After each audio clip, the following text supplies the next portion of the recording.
A mais fácil que eu tô achando até agora é trabalho. Trabalho, né? Tem gente que toma um bom trabalho, né? Trabalho. Olha, eu postei lá no Pra mim é portal mais difícil assim. materialzinho de apoio, tá? Agora você postou? Ontem. Ah, tá. Eu tinha feito. Eu postei ontem o materialzinho de apoio. Porque esse materialzinho, esses resuminhos aqui que eu. É melhor para estudar. Porque o que acontece? Chega lá numa hora naquela apostila que tem lá no portal, ela está muito resumida. Entendeu? Está muito resumida. Aí botei lá tudo assim porque tem uns links, né? Aí eu expliquei o que é, propriedade e tal.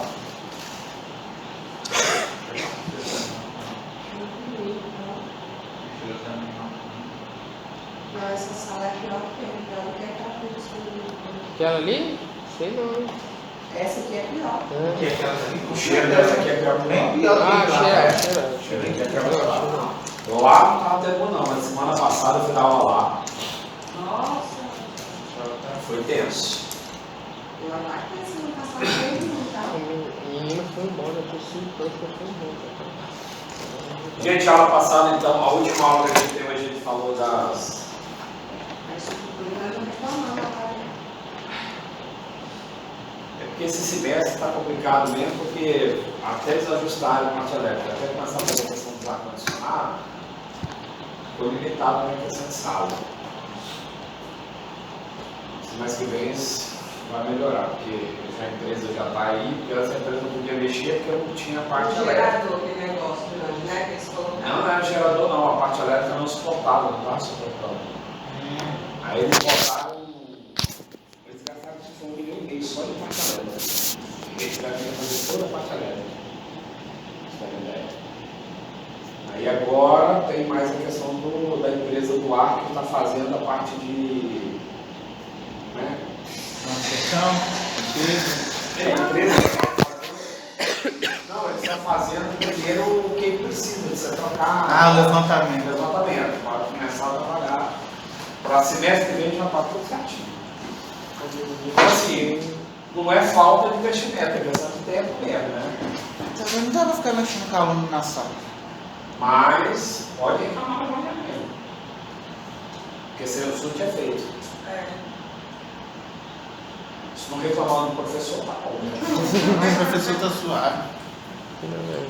É você que é nosso, será? O quê? Padrinho. O avaliar tinha que ser depois das notas finais. É quem será o nosso? Rodrigo, você- Tomara que seja o Rodrigo. Não, sou eu não. Sou do quarto. Então, Diego. Vocês. Diego, que ainda tem sempre. Vai ser Diego não, mas você sabe quem é Tiele, eu acho. Ó, Tiele. terceiro matutino. Quinto matutino. Diego. Diego? É, Nossa, Diego. Quinto matutino. Não, que é 100zinho, né? Juliano me deu agora. É o 100 que você não foi. Nossa. Você tá Manjarés? Não, eu já o meu avaliar não é dar 100 não. Se quem não fizer, perde 100. Eita porra! Mas já abriu o portal, já vai ver. Eu acho que. O negócio comigo é. Pira. Esse final de semana eu nem abri. Eu vou pegar isso, eu não fez, eu ponho aquela questão na prova. Não fez, eu ponho aquela questão na prova. Você fez, eu tiro a questão. É o Bira. Hã? Você não sabe brincar, não. Você gostava de brincar de vários brinquedos, Não né? tem aquela questão que você fala bem assim, olha, eu te dou, você fez, eu te dou 100, põe a questão 4 de 200. Você perde 100 mais 100? Vai ser. Eu perdi 100zão em Diego, mas você perdeu também? Na última aula? Não. Não, quem, Não, mas você quem trouxe veio a semana atividade? passada fez atividade. Ele não é aquela atividade que É, deu o 16 ele mandou questões. refazer as provas, corrigiu e deu 100 naquela correção. Puta que Aquela pariu. atividade que ele não falou que ia valer nota. Eu pensei que era aquela atividade. Não. Foi as É provas, quem não veio foi? quem fez a atividade. Ele mandou A pesquisar correção igual lá, ele fez de uma fé, recapitular, e deu não outra sei o coisa na última Não, aula. foi Não, tô falando, só tô dando um exemplo. Aquela é taxatividade mitigada. Foi anterior, aí a gente passou outro igual pra gente Pode pesquisar. pesquisar aí, é bom pesquisar, que vai ser discursiva de novo. Eu não sabia.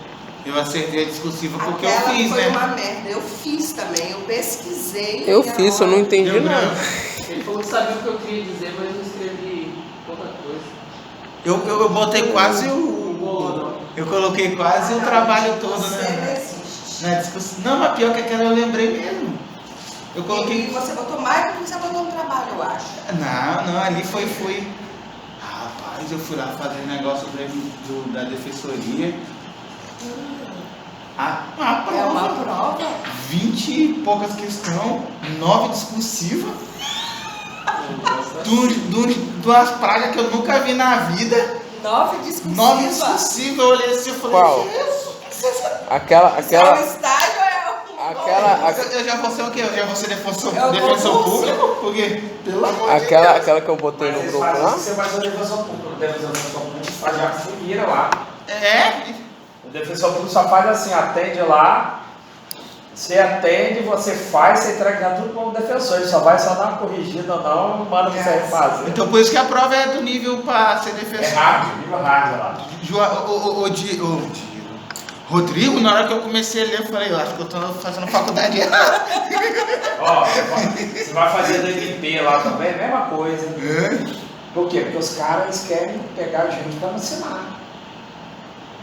Então a gente tinha que pegar do oitavo pra cima. Ô Rodrigo, né? eu acho que quando aquela mulher leu minha prova, ela falou, acho que esse menino é retardado. Rapaz. Porque eles vão pegando o povo assim, se aprende pra caramba lá, tá? Não, eu falei, aí eu fiz a minha entrevista, eu fui bom. Mas a prova eu caguei, eu tenho certeza. Rapaz, uma discussiva pior do que a outra. Eu falei, Jesus do céu. Quem elaborou essa prova não tem mãe, não. O problema é que às vezes cai coisa que vocês não viram. Né? Isso. É. Aí ela falou, é uma provinha fácil, 2 horas dá pra vocês fazerem. Eu falei, deve ser mamão com açúcar. Quando eu comecei a ler, eu falei, tem como duplicar essas horas, não. 9 discursivas, mano. É pra efetivar isso aqui. É estagiário efetivo? É igual uma colega minha foi fazer uma entrevista lá na Drogazil também, disse que teve que fazer uma prova. Matemática, português, ela, que isso? Difícil a prova?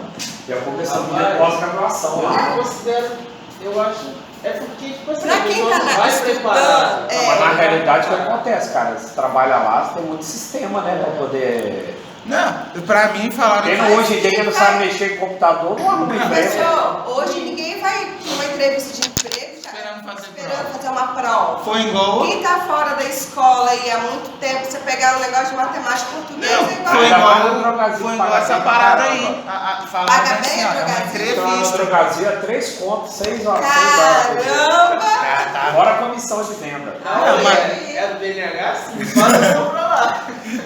Dá mais adicional noturno lá, que é O adicional noturno lá é 40%. 40% lá. Ó, madrugada é com É, eles pagam bem o adicional? madrugada paga bem pra caramba. Agora lá o negócio que eles cobram muito, porque eles querem a pessoa pra iniciar do zero ali e até gerente. É. Aí eles pegam a pessoa. Aí começa também lá e assim, né? Começa Você Quem já tá- mais tempo, já tá ganhando melhorzinho. Né? Ah, Matheus, tá bom, 2.800 de boa. Por quê? Livre, Matheus, tá tirando. 2.800? 2.800. Não tá no faculdade. Tá ganhando mais que advogado. Tá doido, meu sonho. Já tinha saído da abandonada da Chega faculdade. lá ainda, só quando for gerente. O gerente dá mais que isso. O supervisor tira quase isso. Aí o próximo cargo lá é supervisor pra mim agora. Aí se eu chegar, aí dá pra tirar quase isso. Até pra casar.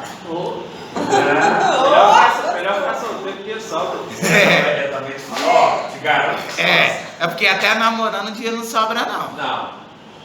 Não, depende. Se for solteiro, se eu for pra embora, não é só. Sobra não. Vou querer ir pra Sim. os rock aí, Quatro, Letes da vida. igualzinho eu, 4 anos de Gordinho. namoro, eu tô mais quebrado que. Letes da vida gordinho não sobe dinheiro, não. Aqui, vive na live. Não, mentira. Fui uma vez na Tem LED. a Letes, gordinha, família, uma família. Ah, Você sustenta uma família do dia que você gasta. não. Ah, fui na LED uma vez pra nunca mais. Deus Caro, né? Jesus. Menino. Eu nunca fui, não. Não, lá no Gordinho você vai. Mergulhando deixou? Você vai tomar uma cerveja lá, beleza, você pede a garrafa. Agora lá na net você chega, não tem garrafa, só tem um. Long neck, é 8 pontos. Você tem que ir na terça-feira que é 5. É 5. Não, tem até um horário, tem um horário. É, até 8 horas. 8 horas, você chega na happy hour lá, aí Eu tô querendo ir, só que a minha mulher falou que eu não posso sozinho, tem que ir com ela. Aí, meu quer? Tá certo. Vamos, não, fala que você vai mais os estudantes, nós pode pra lá. Piorou. Aí que o pau quer. É igual o Gordinho, eu fui no Gordinho 2 vezes, né? Com ela. Não, fui 3. Uma vez com o primo dela, chegou de jantar, mas foi de tardezinha, assim, no domingo. Só pra ele conhecer. 2 vezes com ela, assim, à noite. Só, é ruim de falar bem assim, vou o pessoal da faculdade, vai lá pro Gordinho. Vai apanhar. Aí, Ela falar bem assim, eles vão, né? Mas por que você tá falando isso? Vai se ligar, tudo sobre. É, eles vão, né? Não, Porque nem nada. lugar de um casado, Não é lá mesmo, não. nesse lugar não é lugar de um casado, não, sem a mulher. Sem a mulher, com a mulher pode. A mulher pode. Lá, Eu tenho a falar a verdade, eu também fui na live de Carenga Velho. No Gordinho, às vezes também que eu fui Carenga Velho. Se eu falar com meus amigos lá balando. Esse dia eu falei que ia lá no Brejão, mas o coroa lá da roça lá, que ele gosta de ir lá no botequinho, ela bolou. Pior. Que falou que o velho ia me ensinar os macetes. Lá é pior. Vamos lá, gente, começar então. Você está atrasado na matéria. E ó, meu cronograma é o seguinte: chegar na época da prova e faltou na matéria, eu vou dar só o material que está postado lá. Ó. Vocês estudam por conta da prova. Que vai ter tudo na prova. O problema é que essa semana jurídica aí, nós não vamos ter revisão, né? Não, vocês vão ter revisão, vocês já sabem. Porque essa parcial era uma revisãozinha pra nós, né? Verdade. Compensação, as notas vão ser fáceis. Vai ter parcial, não? Não, parcial essa semana. Fazer uma semana jurídica. Aí a gente vai Mas igual assim, quem não Vai ter pode parcial, vir, a semana jurídica quem não parcial, pode vir depois todas vai as ter palestras. Vai perder ponto. assistir? Sério? Vai. Ai, o trampo. Vai perto. Ah, é de manhã também, na verdade. Tem de manhã e à noite. De manhã vale parcial. De Você tem noite que fazer. vale hora. À noite, fora do seu horário de aula, vale hora. Entendeu? Então eu vou ter que marcar todo dia de manhã. Ó, cada relatório de vocês, por exemplo, a Juliana só quer passar na sala de aula. Cada relatório de vocês, Porque tem que fazer ó, inscrição. aqui da minha matéria, cada atividade é 375 pontos. Atividade de segunda vai 375, de terça 625. Ah não, para direito das coisas. Penal vai para 625. Trabalho 375. É porque, tipo assim, você tem matéria que cada relatório. 9. Cada relatório. É porque tem matéria igual a minha, MI, 1.500 pontos vale a parcial, né? Aí a Juliana dividiu, são 4 dias, 4 manhãs, então ela dividiu cada atividade. No dia primeiro ele vai fazer um PJE, eu acho que é o dia 20, PJE Cal. Vai ser até na faculdade, no laboratório. Você vai lá, assina, depois você desce. Aquele chavão. Então, gente, ó, na primeira aula que nós tivemos propriedade, nós falamos das propriedades. Na realidade, ela possui posse com direito de dispor, né? Reivindicar também. Então, a posse você tem o direito de usar, gozar ou fruir. Você não tem o direito de dispor legalmente do bem. Quando você adquire a propriedade, você passa a ter o direito de dispor do bem, né?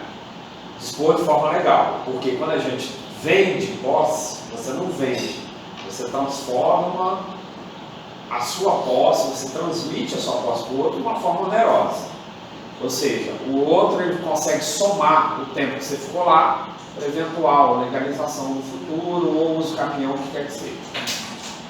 Na propriedade, você tem o chamado domínio.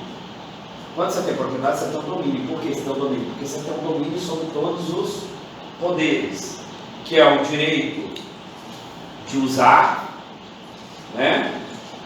Esse direito de uso, que é o jus utente, né? O proprietário pode usar a coisa, pode ocupar, fazer o que ele bem quiser.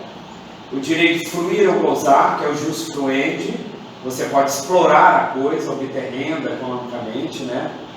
E o direito de dispor, que é o jus abutende, que é abusar da coisa, modificá-la, reformá-la, até mesmo destruí-la, desde que não seja com o intuito de prejudicar terceiros, né?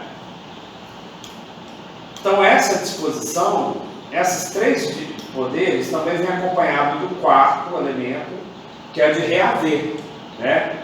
Que é o reivindicatio. Então, esses elementos constitutivos, eles são elementos, na realidade, que definem a espécie de propriedade. Ou seja, quando que eu possuo a propriedade plena ou ilimitada? Quando eu tenho o direito de usar, fruir, dispor, reaver. Ou seja, se eu tiver todos esses poderes, a minha propriedade é plena ou ilimitada. Não vamos confundir isso. Se você tem a propriedade plena, você pode fazer o que você bem entender também. Tem as limitações legais lá, né? Mas a gente está falando com relação à espécie. Então vamos pegar um exemplo. Vocês foram comprar uma casa. Foram lá no cartório de imóveis, registraram. Está lá, a casa do seu nome. Nesse documento, vocês não têm nenhum direito real de uso para terceiro e nenhum direito real de garantia. Vamos supor que você pagou à vista essa casa, você não financiou. Então lá no documento está dizendo, fulano de tal é proprietário da casa tal, e não tem nenhuma o quê? Não tem hipoteca, usufruto, retrovendo, não tem nada. Ou seja, você tem a propriedade plena. O seu direito, o seu domínio é pleno sobre ela. Entendeu? Já, toda vez que você tem uma intervenção de algum outro direito real que limita algum desses três poderes aí, né, principais, o quarto de reaver, que até aposta você tem também o direito de reaver, mas o que limita um desses poderes, você deixou de ter propriedade plena. Vamos pegar um exemplo. Para você comprar essa casa, você precisou de financiar na Caixa Econômica. Ao financiar na Caixa Econômica, você precisou de fazer o quê? Uma hipoteca. O que é hipoteca? É um direito real de garantia. Porque você chegou lá à Caixa Econômica, você me empresta o dinheiro para comprar a casa, ela fala bem assim, eu te empresto, você vai pagar tantos por cento de juros em tantos anos, só que eu quero ter uma garantia. Qual é a garantia? Ó, a casa é a garantia, se você não pagar, você perde a casa. A gente leiloa, o que sobrar é bom para você, mas o que não sobrar nada. Ou seja, você tem a propriedade, não é isso? Você vai ter o direito de quê? Usar. Usei o direito de fruir do bem. Só que na hora de você ter o direito de dispor, essa disposição está limitada pela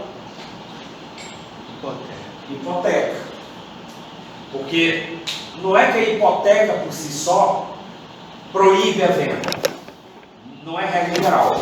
Mas geralmente o credor, na hora de fazer a hipoteca, ele vai na hipoteca fazer uma hipoteca restritiva com poder de proibir venda. Ah, professor, mas eu posso fazer uma hipoteca que eu ainda consigo vender?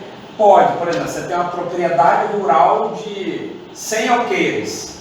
Você pegou um empréstimo de 100 mil reais, 100 mil reais é uma fração do que vale a propriedade. Eu posso fazer uma hipoteca só de tantos alqueires. Não quer dizer que eu não possa vender ou rehipotecar o restante. Porque você pode fazer mais de uma hipoteca dependendo do valor do bem, você está entendendo? Mas toda vez que você tem uma hipoteca, você tem quaisquer direitos reais gravados, daqueles que não sejam de propriedade. Você está limitando ou o uso, ou a fruição. Por exemplo, quer ver um exemplo muito comum no dia a dia? Os velhinhos falam assim, não vamos gastar com inventário não, para não dar briga com a família, vamos pegar em vida, fazer a doação, já dividir para os filhos, assim que o pessoal faz. E aí a gente faz o uso e fruto. O uso e fruto é uma espécie de direito real, em que você transfere a propriedade pela doação. Por exemplo, eu tenho 2 filhos. Vamos supor que eu tenho 2 casas. O mesmo valor parecido. Eu vou lá, transfiro a propriedade para um por doação, transfiro a outra propriedade por outra doação, obviamente No cartório precisa de ter as outorgas, a assinatura de todos, para não dar invalidade. Aí eles passam a ser proprietários do bem. Só que quem tem direito de usar e fruir serei eu. Ou seja, ele vai ter propriedade, mas eles não podem usar, fruir do bem. Por quê? Porque o nome do instituto é usufruto. Ou seja, eu que sou usufrutuário, eu vou continuar morando, continuar fruindo dos rendimentos, tudo bonitinho. Mas no dia que eu morrer, que se no caso aí vai ser usufruto vitalício, tá? Você pode fazer usufruto por determinado tempo também. Não é obrigatório que seja vitalício, pode ser estabelecido no tempo. Mas no dia que eu falecer, minha esposa falecermos, a gente libera. Então, assim, aquele bem vai estar lá no nome do meu filho, ele é o proprietário, vai estar escrito lá, só vai estar gravado lá na escritura o quê? Usufruto para eu e minha esposa, vitalício. Quando a gente for vivo, não tem problema. Né? E outra coisa, vocês lembram do contratos? Quando vocês estudaram contratos que naquela questão de doação universal, que não dá para você doar 100% dos bens, sem que você garanta patrimônio suficiente para a sua subsistência? Então essa daí é uma das questões que o usufruto é utilizado. Por quê? Porque eu consigo doar 100% do meu patrimônio e garantir minha subsistência. Eu não tenho mais patrimônio no meu nome, só que eu ainda continuo tendo direito a lugar para morar e garantir minha subsistência. Então, o usufruto é utilizado justamente para poder viabilizar essas doações universais.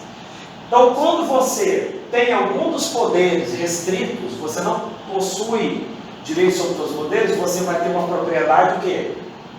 Limitada, porque você tem algum dos seus poderes de proprietário limitado. Ah, professor, o usufrutuário ele vai poder vender? Você falou que o dispor, você não falou? Ele vai poder vender, se doer é quem compra. Né? Você vai comprar um bem que tem usufruto? A não ser se você comprar muito barato e não quiser tomar posse logo. Ah, não, mas eu comprei porque os velhinhos estão com 95 anos cada um. Ah, rapaz, é a lei do povo, eles vão baixar 100 anos fácil. Você pode ter certeza. Aí ele está com 90 anos e você morre antes dele. Entendeu? Então, assim, é muito risco a pessoa que for comprar um bem. Ah, mas é proibido vender? A não ser se tiver uma cláusula, né, de inalienabilidade, que as partes acordaram, alguma coisa assim. Mas ninguém tirou os velhos daquela. Professor, mas, por exemplo, o senhor fez usufruto. Aí, o seu filho e tal. Aí o senhor decidiu retirar. Tem como? Tem. Então é um risco maior ainda. Você pode utilizar, vou comprar do filho do senhor, você sabe que o filho vendeu, você vai lá e tira. Ah, mas aí você tirar porque você está. Não, então, não. Você fez tudo, quando você morrer. Aí seu filho, meu pai já passou para mim, mas quando ele morrer que eu vou ser dono, mas eu vou vender para outro. Aí o seu filho pega e vende, por exemplo, vende para mim. Aí o senhor descobre, o senhor pode tirar o usufruto aí? Não, o usufruto é direito meu, né? Dele não. Não, eu sei. Ele quer saber se ele pode cancelar. Não, ele não, só se eu quiser. Não, então o senhor pode cancelar o direito dele. Não, rapaz, ele é proprietário. Mas aí Seu pai te doou o bem usufruto. Ele dispôs. Você é dono. Seu pai é usufrutuário. Seu pai está usando, está fazendo bem. Você vai lá e vende. Um doido quis comprar. Você não consegue tirar seu pai de lá. Não, mas... E seu pai não consegue desfazer a venda. Entendi. Para você. A venda não, a doação. Ele não consegue.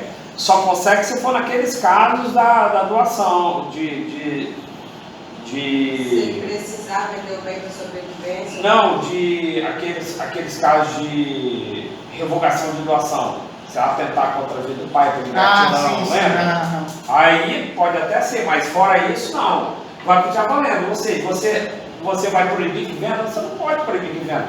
Azar é de quem comprou, porque ele não vai usufruir. Uma vez que você já deu como usufruto, você não pode voltar atrás. Não, porque já foi doado. Entendeu? Só que quem comprou tem que ter ciência, por isso que só vai poder usar Por isso que você só pode fazer esses direitos reais de uso e de garantia sobre propriedade, porque tem que estar registrado. Por isso que chega um monte de gente lá no núcleo, lá, porque meu pai doou isso daqui, aí eu recebo de todo tamanho lá, doação e usufruto, mas não tem validade nenhuma. É nulo isso, entendeu? Por quê? Porque só é registrado. E aí, por essa razão, a gente vê que a plena é quando você tem todos os poderes, e a limitada quando alguns desses poderes estão limitados. Na limitada, você tem a limitada restritiva e a limitada resolúvel. Por que limitada restritiva e limitada resolúvel? Porque algumas das limitações só restringem, né, a propriedade com relação a alguns daqueles poderes, né? Então o que acontece? Elas vão gerar um ônus real. A hipoteca ela vai restringir, a hipoteca não, o usufruto vai restringir, não vai? Mas eu vou perder, vai resolver? Eu vou perder minha propriedade por causa disso? Não. Já a resolúvel, ela vai fazer o quê? Ela pode extinguir a sua propriedade. Por exemplo, após certo tempo, após certa condição. A hipoteca, por exemplo, se você não pagar, você não perde? É resolúvel. Vocês lembram da retrovenda? Aquela que você vende com o direito de recomprar até 2 anos depois, pelo mesmo valor, e o outro não tem que dizer que sim, que não, você só indeniza ele, manda ele sair e tal. Se tiver uma cláusula de retrovenda, que nem é um direito real lá no contrato, aquilo lá está te restringindo, você tem uma propriedade limitada. Porque a qualquer momento dentro daquele prazo, o antigo proprietário pode recomprar. Aí é resolúvel. Entendeu? Então, dentro dessas, por exemplo, usufruto, como exemplo, retrovenda. Só você faz a retrovenda. Rapaz, eu tenho, uma vez eu dando aula, aí a aluna falou bem assim, Rodrigo, tem uma hipótese que ela presenciou. Por exemplo, a alienação fiduciária, né? Que está aqui, você compra um carro alienado, né? É seu, mas não é, né? É. Sim. A hipoteca é a mesma coisa, a casa é sua, mas não é. Às vezes a pessoa pergunta assim, esse carro seu é bonito, o carro não é meu, o carro é do banco. Pode. Vai ser meu depois do quitar. Porque isso é a verdade. Verdade. Se você não quitar, você perde. A casa é a mesma coisa. Então é uma limitação resolúvel. Restritiva, usufruto. A restritiva, você tem servidão, né? Servidão de passagem. É uma limitação restritiva. Eu não posso pedir que o cara passe por dentro da minha propriedade, né? Que ela use a minha água, que ela passe cabos de tubulações. Nesse caso aí também da servidão, vai muito também pela costume, né? Se o cara tem o costume de passar no meio da Mas é porque você tem o que acontece? Você tem 2 modalidades de servidão. Você tem a servidão contratual, que a pessoa te paga mesmo, e tem aquela servidão adquirida por uso capião. Uso capião de uso. Né? Ou seja, essa que o povo vai passando, depois você tenta fechar, você não consegue, aí as pessoas meio que conseguem essa servidão de forma gratuita, né? Pelo uso. É como se fosse uma espécie de uso capião. Já a servidão paga é aquela que as pessoas contratam mesmo. Por exemplo, a EDP ela coloca torre nas propriedades aí para passar linha de transmissão. Eles fazem servidão ali. Eles indenizam o proprietário, fazem um contratinho de servidão, registra no cartório de imóveis, entendeu? Beleza, faz servidão. Aí aquilo fica gravado. Aí quando vender, que o proprietário vendeu ou herdeiro herdar, ele não pode mandar tirar aquela torre. É o direito real. É uma restrição sobre o uso. Não é isso? E ela é uma restrição que vai distinguir a propriedade? Não, então a restrição só limita, ela restrita. Né? Ela só vai restringir a forma de você usar a propriedade. Pela certidão você não vai perder a propriedade. Né? Você não vai poder usar da forma que você vai entender. Então, com relação às espécies de propriedade, beleza. Você analisa com relação a isso. Só que mesmo você tendo uma propriedade plena ou limitada, existe na propriedade plena ou limitada, ilimitada, né, restrições legais. Você está com o seu carro, você pagou o seu carro, está quitado. Aí antes de estar quitado, você tinha o quê?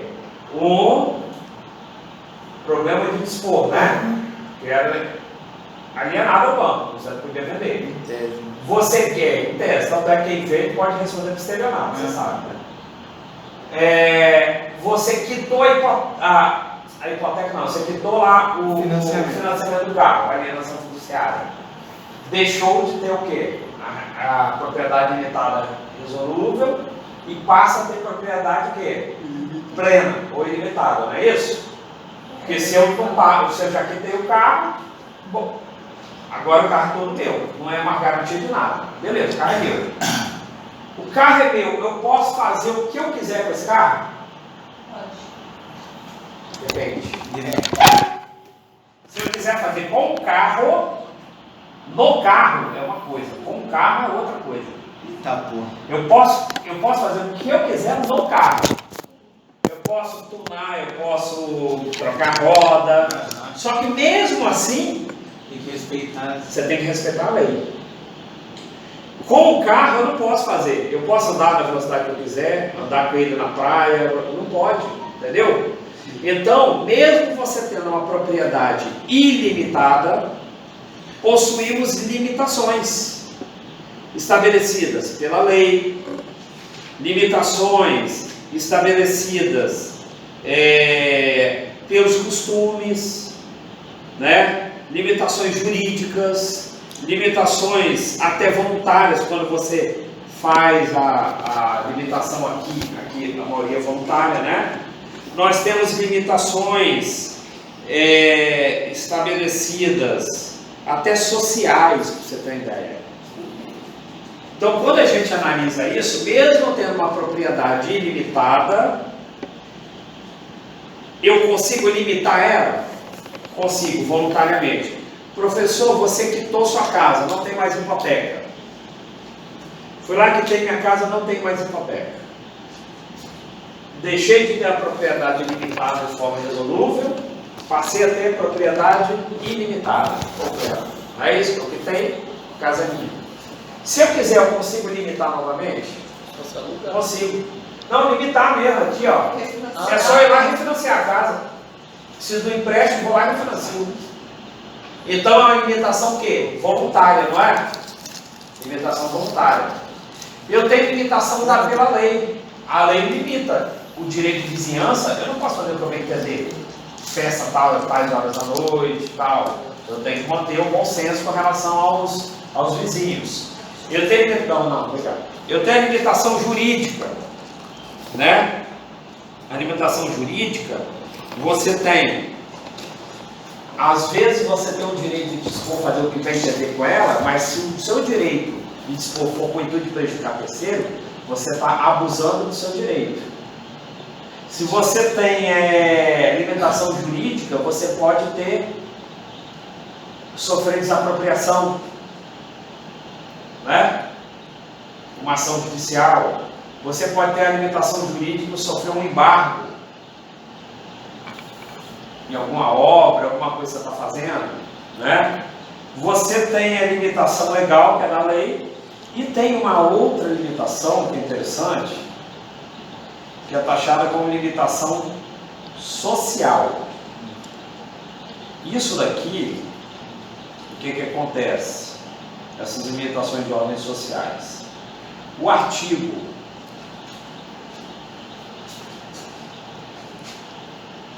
1228 do Código Civil, ele estabelece essas modalidades de limitação, né? E aí lá no seu parágrafo 4º e 5º, parágrafo 4 e 5, o legislador teve que trazer uma regulamentação desse Código Civil,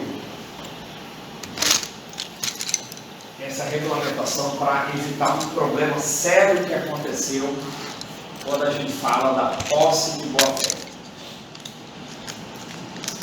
Como assim posse de boa-fé? Vocês lembram que a gente falou lá que o possuidor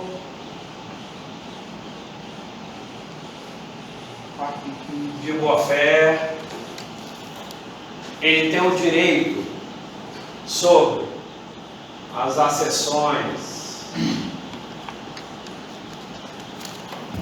industriais, não é isso? Prefeitorias úteis, que estão ligadas às ações industriais, né? As necessárias e as voluntárias, direito de levantar, quer retirar ou requerer indenização. Só que o seguinte, nessas aqui ele tem o direito de retenção, não é isso? Isso. Retenção não voluntária, não. Com relação aos frutos colhidos, não precisa de indenizar, porque já foi colhido, consumido e tal. Ele só indeniza os frutos colhidos por antecipação. E tem direito de receber, recebe as despesas de produção e custeio. Escolhidos por antecipação, né? Não, ele tem direito, a antecipação ele tem que pagar, né? Mas nesse caso, os colhidos com antecipação. Os colhidos ele fica, e os consumidos ele fica. Por exemplo, você está com uma casa de boa fé, você recebeu o aluguel dela, ou seja, fruto colhido, consumido. Mas se você recebeu o aluguel do verão de 2020, é colhido por antecipação, fruto civil. Você tem que devolver para o proprietário. Mas nesse caso, se recebeu por antecipação, esse valor que eu recebeu for equiparado ao valor de produção de custeio, Pode haver uma compensação, né? Aí, beleza, só para vocês terem uma noção para ele falar aqui. O que acontece? Em alguns casos, ocorre um impasse aqui. O legislador do 1228, que eu até vou olhar aqui assim, vou ler aqui, ele chega uma hora que ele começa a falar das limitações. Estou vendo que está Código Civil. Eu até baixei outro aplicativo que é mais rápido que aquele. Aquele outro que eu estava demorava 2 horas, né? Eu não sei nenhum. Tá bem. o quê? Eu tenho um vai também. Ó, 1228 é o VAD. Vai, eu tenho, eu uso ele. Ó, 1228. O proprietário tem a faculdade de usar, gozar, dispor da coisa, o direito de revê-la no poder de quem quer, justamente por sua detém. Beleza, a gente falou, né? O direito de propriedade é ser exercido em consonância com as finalidades econômicas, sociais, de modo que seja preservado de conformidade com o estabelecido na lei especial, a flora, a fauna, bens naturais, equilíbrio ecológico, patrimônio histórico, artístico, bem como evitar a poluição do ar das águas. Ele já está te metendo limitação a isso. Né? Você pode ter, mas você tem que respeitar isso. São defesos. O que é defeso? Proibido, né? Os atos que não trazem ao proprietário qualquer comodidade, utilidade, sejam animais a intenção de prejudicar o outro. Isso daqui é o abuso de poder, que a gente fala. Né? Abuso de poder não, abuso de direito, desculpa. Que até eu estava falando de uma jurídica, né? Limitação, abuso de direito. Aí ele fala assim, o proprietário pode ser privado da coisa nos casos de desapropriação, outra jurídica, necessidade de utilidade pública, interesse social, bem como requisição em caso de perigo público iminente. Acontece muito. Desastres naturais, a defesa civil chega lá, ó, Faculdade de Pitágoras, você vai ceder seu prédio para receber agregados, não é assim? E você não pode dizer que não vai não, vai ter que ser. Olha, aqui vai ser, na eleição aqui vai ser um colégio eleitoral, tem que ficar. Não adianta você dizer que não. Não ganha nada por isso. Não. No caso do parágrafo antecedente, o juiz fixará a justa indenização devida ao proprietário, pague o preço, valerá a sentença a título de regime de imóvel não dos possuidores. Ah não, desculpa. Estou lendo lá embaixo. O proprietário pode ser, no caso de utilidade pública, tal. Tá certo que assim, se você vai conseguir reparos se tiver algum estrago, alguma coisa. Mas até sem serviço do Estado, você já vê. Aí vem aqui o quarto, o parágrafo quarto, que é justamente a limitação social que eu estava falando com vocês. Por quê? Olha só o que o legislador fala. O proprietário também pode ser privado da coisa se o imóvel reivindicado consistir em área extensa área, de posse ininterrupta de boa-fé, por mais de 5 anos, de considerável número de pessoas, e essas nela houverem realizado em conjunto ou separadamente obras de serviço considerados pelo juiz interesse social e econômico relevante.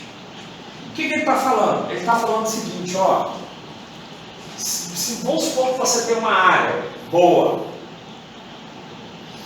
Essa área boa foi invadida por um doido qualquer, uma imobiliária qualquer, foi lá e ó, loteou isso daqui e vendeu. Isso aqui aconteceu muito em Jacareí, lá na década de 90, invadiram lá e eles imobiliaram lá, vendiam para os mineiros tudo lá, né? Os mineiros iam passar verão, os mineiros caíram tudo vendeu. Esse povo, área extensa, olha só. Aí tem aquela questão que a gente fala, você tem a propriedade, você tem que vigiar, né? Proprietário também pode ser privado da coisa se o imóvel é reivindicado consiste em área extensa, posse ininterrupta de boa-fé, por mais de 5 anos, de considerável número de pessoas, que nela houver realizado em conjunto ou separadamente obras e serviços considerados de interesse social e econômico. O que ele fala? Se eu sou proprietário, eu vou ter o direito de reivindicar essa área, se eu sou proprietário? Vou. Mesmo que não dê o tempo dos capião ainda, eu vou ter. Só que o que acontece? Para eu reivindicar isso aqui, como o pessoal é possuidor de boa-fé, eu só vou conseguir, na realidade, pegar isso aqui de volta depois que eu indenizar com tudo. E aí? Quem tem dinheiro para fazer isso? Para todos, né? Para todos. Difícil, né? Aí olha o impasse que aconteceu. O proprietário aqui tem o direito de reaver, mas ele não pode reaver enquanto não fizer o quê? Indenizar o lá. Aquele lá tem o direito de ficar, porque tem o direito de retenção. Não vai sair de lá enquanto não receber. Pronto. Lascou. E aí lembra que depois da ação você passa a ser o quê? Possuidor de uma fé. Aí aquelas pessoas não vão poder mais expandir, tal. Fica ruim para todo mundo. Aí o que o legislador fez? Ele falou assim, nesses casos, quando tiver mais de 5 anos e tal, o que vai acontecer? Essas pessoas que teoricamente teriam que sair, mas somente após receber a indenização, o juiz ele pode solucionar essa situação. Aí, gente, dá uma confusão na doutrina. Cada doutrinador fala o nome. Tem doutrinador que chama de uso capião coletivo, que não é, porque tem um uso capião coletivo próprio, que a gente vai falar aqui no Estatuto da Cidade. Tem o doutrinador que chama posse e trabalho. Tem doutrinador que chama contra-direito processual. Tem doutrinador que chama desapropriação judicial, que eu entendo que seria uma terminologia mais razoável, né? Uma desapropriação judicial. Então, nesse caso, o parágrafo 4º e o 5º do artigo, eles narram, na realidade, uma forma de perda de propriedade. Só que você será indenizado. Por isso que eu acho, assim, no meu ponto de vista, que quem sou para discordar desses doutrinadores, mas eu achei assim, a tecnologia mais que assemelha até para a gente entender, mas é uma espécie de desapropriação judicial, não é? Porque não é ele não está desapropriando em razão do interesse público, ele está desapropriando em razão do interesse social, porque as pessoas têm relevância, interesse social e econômico. Aí o que o juiz faz? Ele fala o seguinte, olha, em vez dele reintegrar a posse do indivíduo, mesmo porque aqui a posse é velha, não pode ter liminar, né? Só no final. Passou de um ano de dia. Tem mais de um ano de dia, porque aqui é 5 anos, né? Em vez de reintegrar a posse, o que o juiz fala? Ele fala o seguinte na sentença, ó, aplica o parágrafo 4º e o 5º e aplica essa regra do parágrafo 5º. O parágrafo 5º ele fala o seguinte, no caso do parágrafo antecedente, o juiz fixará justa indenização devida ao proprietário, pago o preço, valerá a sentença como título para registro do imóvel em nome dos possuidores. Ou seja, o juiz vai chegar na sentença e vai falar o seguinte, ó, em vez de desapropriar, vocês indenizarão o valor do terreno ao proprietário, então eles vão vir aqui, ó, indenizar o valor do terreno. Comprar de novo, né? Eles já pagaram. Vai fazer o quê? Quem paga errado, paga mais, né? Quem paga errado, paga mais. Né? Lógico que essa indenização do juiz ele pode definir forma de pagamento e tudo mais, né? Quitado isso, o proprietário vai lá e dá a quitação. Porque antes desse parágrafo, era sempre o proprietário que tinha que indenizar, se ele quisesse ter alguma coisa de volta. Agora não, agora ele tem a chance. Só que aí esse parágrafo é área extensa. Se for um lote só, já não vale. Entendeu? Aí ele tem lá os requisitos, não é qualquer lote. Área extensa, população de baixa renda, tal, mais de 5 anos, o proprietário vacilou de era para ter entrado com uma ação de reintegração de posse antes dos 5 anos, porque vem aquela questão. Quanto mais cedo você demandar, menos coisas as pessoas vão fazer, menos coisas você vai ter para indenizar. Essa que é a questão. Por quê? Se você é possuidor de boa fé, o que você vai fazer? Você acha que está tudo certo, você vai lá e vai gastar seu dinheiro para construir mesmo. Se você é possuidor de má fé, você não vai ficar botando o dinheiro lá que você corre risco de perder, não é verdade?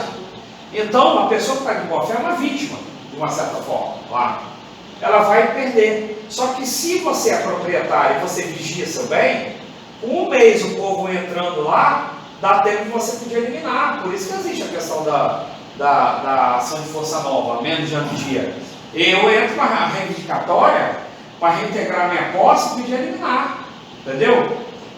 Porque para evitar, para que serve eliminar? Para evitar que a pessoa invista, para você dar de ficar indenizando esse pessoal. Entendeu?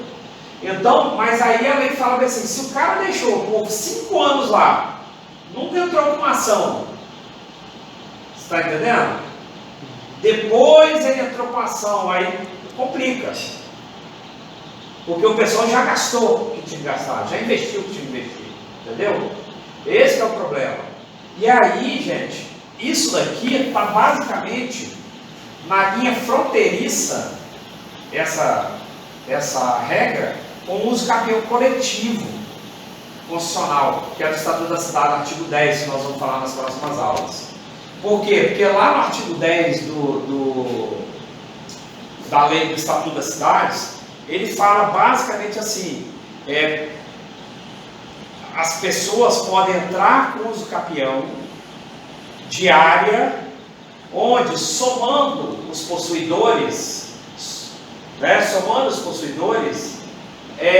cada um tem uma cota a parte de 250 metros quadrados. Só que lá nos capião coletivo não precisa de ter justo título, não precisa de ter boa fé, entendeu? Aqui não, aqui ele fala que precisa. Então, tipo assim, se o cara não entrar aqui, as pessoas podem depois de 5 anos entrar com os capião. Então fica com essa questão. O negócio é muito complicado. Porque você tem que analisar as duas leis. Por exemplo, se aqui, esse povo aqui, cada terreno tiver menos de 250 metros quadrados, e o cara quiser entrar depois de 5 anos com a ação de reivindicação, eles podem entrar na defesa dele com os escapeio coletivo. O cara não vai ser indenizado de nada, ele vai perder. Entendeu? Porque lá na lei do Estatuto da Cidade fala. Ser menor de 250 metros. Tem que ser até 250 metros. E não ter outros bens. Aqui não, aqui você pode ter vários outros bens. Esse daqui é um terreno de praia, uma casa de praia minha, por exemplo. Nesse caso aqui, se os terrenos não precisam ser 250 metros, pode ser mais. Pode ser mais de um imóvel, você está entendendo? Não se enquadraria lá no escapeio coletivo. Então, entraria no escapeio aqui ordinário. O escapeio ordinário é 10 anos. Para eu entrar no escapeio, eu tenho que ter 10 anos. Então, não adianta. Aí, para não gerar esse impasse, o legislador fez isso, ó. O juiz, em vez de definir que você se reintegre, aí só vai reintegrar depois que caracterizar, faz o seguinte, cada um paga o seu terreno. Ah, mas eu vou ter que pagar de novo? Vai, ninguém mandou você comprar um negócio de forma regular. Vai depois atrás de quem te vendeu, entrar com uma ação de regresso, se você achar, né? Porque geralmente você está enganatário, achando vai achar. Né? Então é essa a questão. Ou seja, tem as limitações, o cara tinha propriedade plena, só que ele vacilou, acaba não tendo, mesmo a lei garantindo ele o direito de reaver, por essa limitação social, ele acaba não, a não ser se ele tiver muito dinheiro, né? Muito dinheiro mesmo, uma empresa, por exemplo, ó, tem dinheiro aqui, eu vou indenizar todo mundo e tal, só que isso aqui é processo para mais de 20 anos, porque as pessoas vão contestar, entendeu? Ah não, está pagando pouco, eu gastei mais.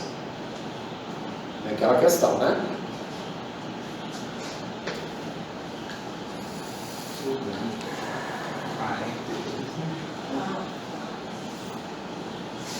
(1228), 1228, parágrafo 4º, 5º, tá? Marquem aí que isso aí cai na prova. Vocês já estão vendo que é um negócio. Outra questão importante é o seguinte: até onde vai a minha propriedade? Até onde se estende a sua propriedade? Se a gente for analisar o limite horizontal, é fácil, né? Ela vai se estender até os marcos divisórios. Beleza. Até o terreno do vizinho, frente rua, trás do vizinho, tal. Na questão horizontal, sim. E no marco vertical, para cima e para baixo? Até onde? Que vai minha propriedade? Hã? Céu e além? Hã? Limite, né? Porque tem esse negócio de espaço aéreo, tudo isso, então... Aí, primeiro, a gente sempre tem que definir, quando fala de limitação vertical, primeira questão, palavra-chave, bom senso. Segunda questão, viabilidade útil. Terceira questão, limitação legal. Né? Por exemplo, o meu limite vertical, a horizontal, beleza. O meu limite vertical, eu posso impedir que um avião passe por cima da minha casa? Depende. É o bom senso. Tem a legislação que fala, olha, ele pode passar até tantos metros. Se ficar dando voo rasante, você pode impedir. Você pode ir lá na ANAC, né? Fazer a denúncia, tal. Aí tem as punições. Mas eu posso pedir que o avião passe por cima? Não. Ah, mas eu moro perto do aeroporto, é um saco o avião ficar passando aqui. Eu lembro que eu morava em Vitória. O meu prédio, cara, era linha. Os aviões davam. Agora deve ter mudado, mudou a pista, mas na pista antiga, é linha de Cutuquara, o avião passava em cima do prédio. Aí você vai divulgar. Rapaz, é um barulhão. Aí você tá lá, meu Eu gravava até os voos, né? Nossa senhora, gravava até os voos. A minha sogra é assim. Aí o que acontece? Já está bem ali, também com os aviões iam. Você não pode impedir, porque eles estão dentro da regulamentação. Mas até onde para cima a minha propriedade? útil. Você tem que olhar o PDM da prefeitura. Ó, aqui eu posso construir prédio até 10 andares, aqui eu posso construir até 3, até 4, aqui é só casa baixa. Você vai ver o que a legislação está dizendo. Quem mora perto de aeroporto, por uma questão de segurança, os prédios, se tiver que construir prédio, está no cone, que chama, né? Fica dentro do cone, que é a limitação de altura, né? Para evitar o prédio, avião bater no prédio. Teve um caso em Vitória, na antiga pista, que os caras construíram um prédio lá em Barra de Fátima, de 8 andares. Aí chegaram a demolir 2 andares, a cobertura e o outro andar. Porque o avião fazia assim, ó, subia, estava irregular com relação ao cone. Você tem ideia? Teve demolir 2 andares do prédio. Porque parece que tem um problema assim, tinha autorização para fazer 8 andares, só que estava contando as garagens. Em vez de eles fazerem garagem subterrânea, eles fizeram 2 andares de garagem e depois fizeram 8 andares de apartamento. Ah, deu 10. Aí deu 10, na realidade. Não, mas tem 8 andares. Não foi assim. Foi falha da prefeitura da Serra, na realidade, que ficou o tempo.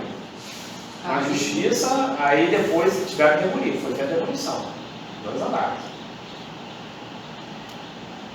E aí o que acontece? Então você tem essa questão da limitação, o bom senso, né? O bom senso é importante. Ô, professor, e quanto mais sobe, tem aquela questão do recuo também?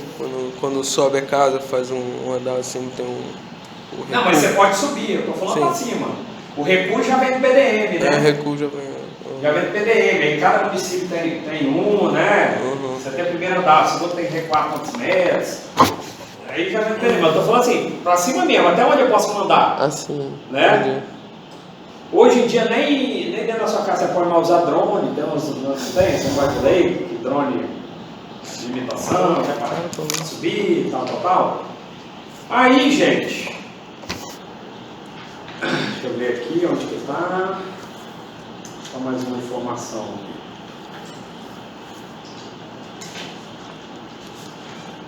Você também vender o espaço, né? Essa casa, tipo assim, você tem uma laje, aí tipo, você tem uma casa aqui, na beira da praia. Hoje o direito de laje é um direito real. Tá lá no rol. Tipo assim, aí você tem uma área aqui, aí estão construindo um prédio atrás. Aí você pode vender, por exemplo, o proprietário do prédio atrás, seu espaço de laje para cima, para tipo assim, não construir outro prédio ali e acabar com a visão do seu. Daí a servidão de espaço. Né? Sua casa na beira da praia, atrás da sua casa, vocês estão construindo a pessoa prédio. vende a servidão. Aí você pode vender, tipo assim, para ali. Tem um prédio que tem uma construtora querendo comprar aqui e fazer um prédio. Mesmo que você possa fazer 20 andares, se você fez um contrato que não vai construir, acabou. Se a pessoa tivesse comprado os 20 andares, né? Isso. No final, o que vai predominar? Que eu falei com você, razoabilidade, bom senso e utilidade prática. Né? 1229, usa essas expressões. Olha o que o 1229 fala. Fala assim: a propriedade do solo abrange a do espaço aéreo sobre o solo correspondente, em altura e profundidade úteis ao seu exercício, não podendo o proprietário pôr as atividades serem realizadas por terceiros, a uma altura de profundidade tais que não tem interesse legítimo de impedi-las. Por exemplo, para baixo, a gente não é proprietário do subsolo, o solo é nosso. Eu posso impedir alguém, eu posso impedir que o meu vizinho fique fazendo porão e invada a minha propriedade, né? Porque aí tá. Mas, por exemplo, no Rio de Janeiro, tá lá uma novela, um negócio no metrô, que estão cavando. Estão querendo aterrar lá, né? Porque deu problema.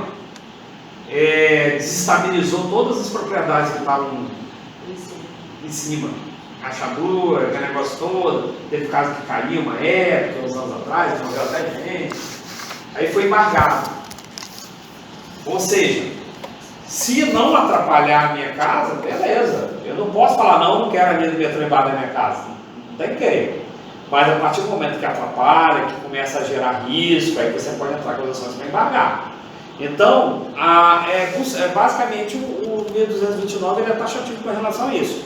Se não te gerar nenhuma prejuízo, alguma ação que não seja interesse seu impedi-lo, não está me atrapalhando, não está fazendo nada, eu vou impedir para quê?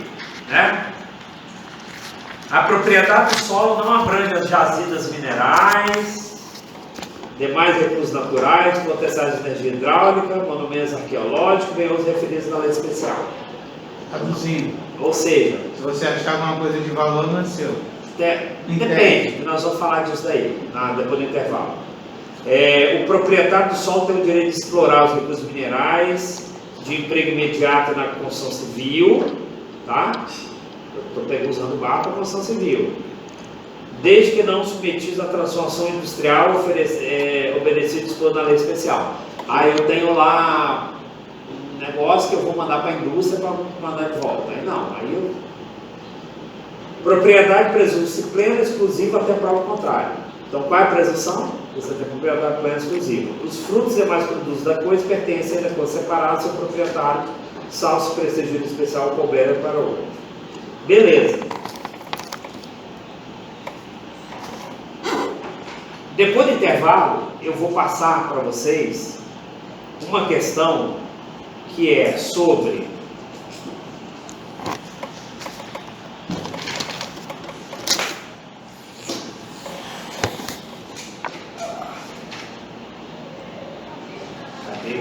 cadê?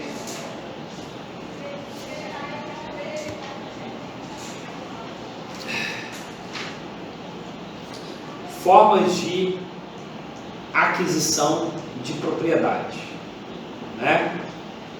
Dentro dessas formas de aquisição de propriedade, nós temos formas para propriedade móvel e formas de aquisição de propriedade para propriedade imóvel. Por quê? Porque é diferente em alguns casos. Porque a móvel, a tradição, a transferência de propriedade se dá pela tradição, pela entrega. E o imóvel se dá pelo registro, o cartório de imóveis. Então tem uma diferenciaçãozinha. Aí eu tenho que passar para vocês um negócio que confunde muito. Achados de tesouros é uma forma de aquisição de propriedade imóvel. Descoberta não é forma de aquisição de propriedade. E as pessoas confundem muito. Eu até falei para vocês de descoberta, é que assim, a pessoa perdeu e você achou. Aí fala assim, achado não é roubado, assim, não é roubado, não é apropriação indébita. Então a gente tem que fazer uma diferenciação. A descoberta não é aquisição de propriedade. A descoberta você adquire posses, mas não é propriedade. Você não pode ficar com bem. Quando você acha tesouro, é uma forma de aquisição de propriedade móvel, entendeu? E aí tem as regras para achar de tesouro.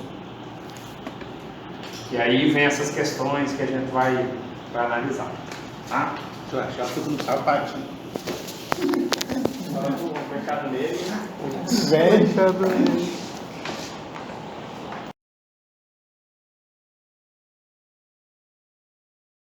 Quais são os assuntos que tem mais possibilidade de estar porque o livro é muito grande. Né? Claro, tem muita matéria. Então, quais são os assuntos que pode cair na prova? Sociedade anônima, isso, aquilo, tal. Aí, então vamos dar foco na revisão desses assuntos. E ainda tem que mandar, vai ter que mandar a discursiva na régua, né? Tem um tipo de empresa lá que eu não nem vi na minha vida. Provavelmente não. Comandita circunvalação. Como? Comandita coração. Comandita. Nunca sabia dessa modalidade. Mas não é usual mais. Pois é, Mas como não foi revogado, mas como não foi revogado, eles colocam, né?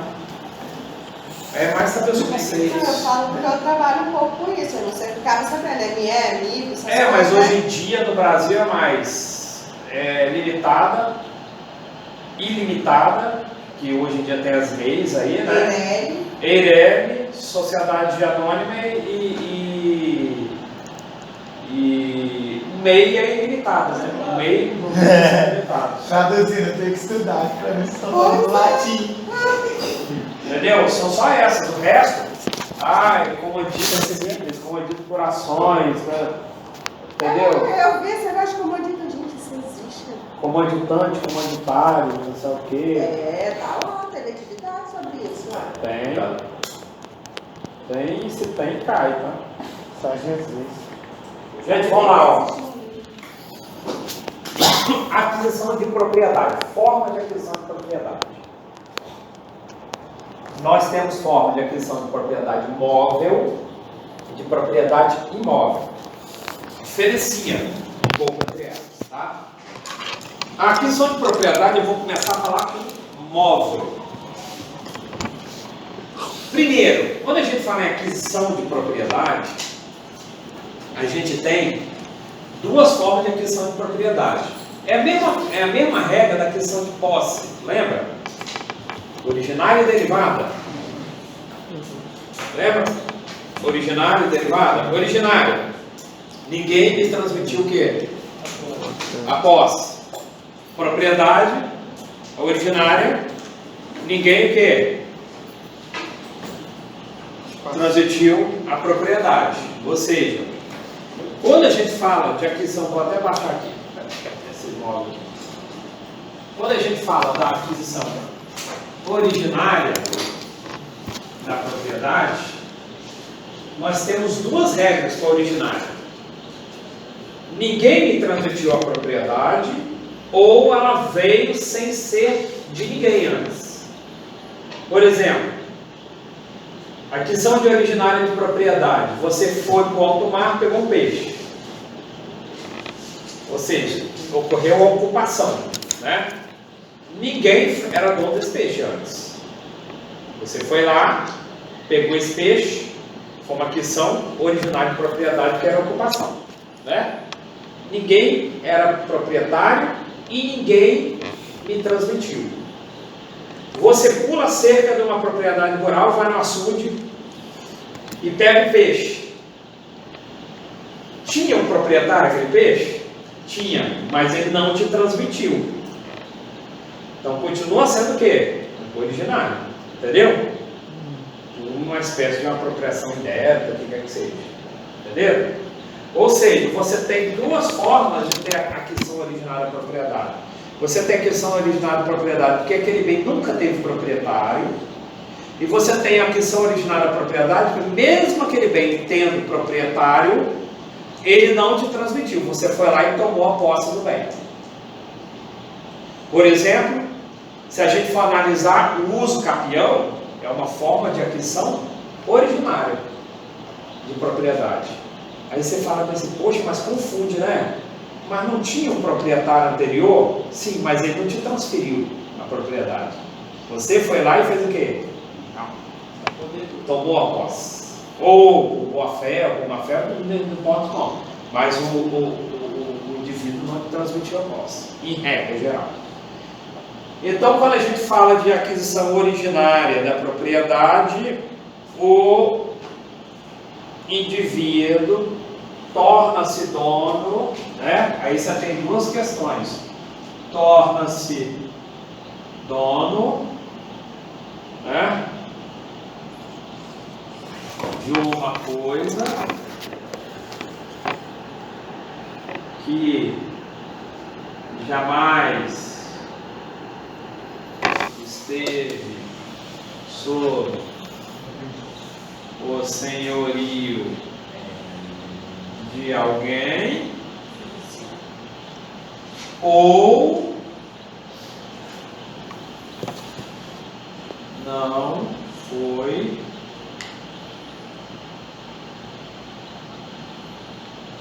transmitida pelo proprietário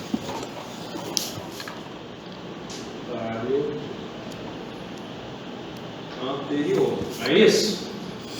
Ou seja, a coisa nunca pertenceu a alguém ou não foi transmitida do proprietário anterior. Você foi lá e tomou a posse, a propriedade, sem que o indivíduo tenha te transmitido.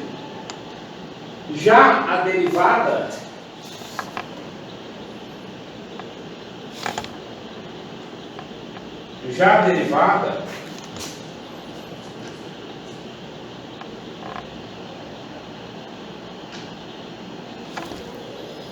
existe o que? A transmissão do proprietário anterior para o atual, não é isso? existe a transmissão aqui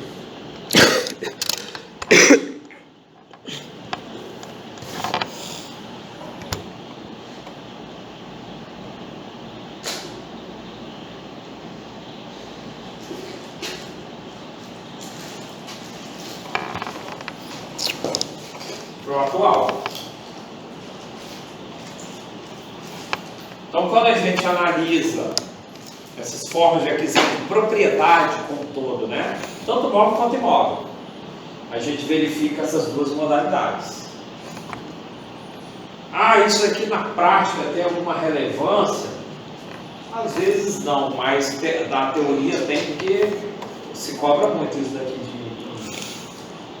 né? E prova. Então, quando a gente fala das formas de aquisição de propriedade, aí a gente começa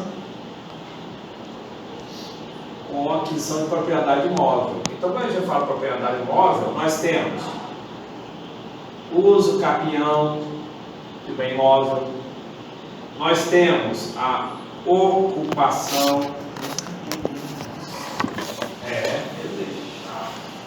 não é muito usual, porque ninguém vai gastar dinheiro, pagar advogado, aquele negócio todo para buscar um bem imóvel. Então é muito raro existir. Não sei se o bem imóvel for um bem de alto valor, né? A pessoa vai ter e precisa de ser registrado. Por exemplo, eu vi um caso que a pessoa ia entrar, mas acabou de dando um jeito no cartão lá, só o cartão lá e não precisou. Ele comprou um caminhão, uma carreta de um cara que reconheceu a firma do negócio, né, ele comprou, aí o dono do caminho da carreta tinha reconhecido a firma e entregar o documento para ele. Nesse meio tempo, o cara deu um piripaque e morreu. O documento sumiu. Entendeu? E a carreta ficava trabalhando direto, né? O cara, o novo proprietário, meteu ela para trabalhar, porque essas carretas tem que se pagar, né? Não pode ficar. Aí depois ele comentando comigo, rapaz, eu estou precisando de regularizar o negócio e tal. Eu falei assim, e aí? Falei, o cara morreu, sumiu o documento, a família não consegue achar. Eu falei assim, aí, bicho, é só de 2 em 1, ou você banca o inventário do cara, né? O único patrimônio que esse cara tinha na carreta. Para a família abrir mão, você entra como, né, um interessado e tudo certinho. Ou você entra com os campeão. Outra coisa. Tinha um contratinho lá que eles tinham feito, tá? Aí eu falei assim, entra com os campeão para poder ter que ver o que é mais barato. Aí eu não sei o que aconteceu, se ele conseguiu achar depois do documento e tudo mais, e é até um conhecido meu. Só nesses casos, por quê? Porque você precisa de transferir uma documentação, porque bem imóvel, geralmente é tradição, né, imediata, ninguém vai querer gastar para fazer os capião, a não ser se for algum bem de alto valor, né, uma coisa desse sentido. Fora isso, não, chegou um cavalo de raça, por exemplo, na sua fazenda, ninguém sabe quem é o dono, está lá na sua fazenda já há 3, 4 anos lá, aquele cavalo que vale uma fortuna, de uma hora para outra o dono chega e fala, não é meu, tal. Aí, se você quiser ficar, você vai entrar com os campeões, já passou do prazo e tal. É igual por exemplo, tem que você ter na sua propriedade, uma pessoa pediu para guardar uma máquina lá, de um valor bem significativo, né? Você também está um período lá por longo tempo, né? Já você entrar também, né? Aí você tem que verificar se você é possuidor, se você é só detentor. Se o cara pediu para você guardar, você está olhando para terceiro, você não é possuidor, você é detentor. Mas mesmo dentro da sua propriedade. Sim.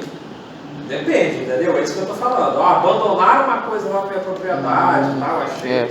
Aí você tem que analisar aquelas regras. Você só pode usufruir se você for possuidor e posse ad usufructione. Se o cara te emprestou o negócio, você não tem posse ad usufructione, você tem posse ad intendida, você não pode usufruir. Se o cara pediu para você guardar e olhar Para ele, você não é possuidor, você é detentor, que é o caso do caseiro, lembra? Você tem que analisar.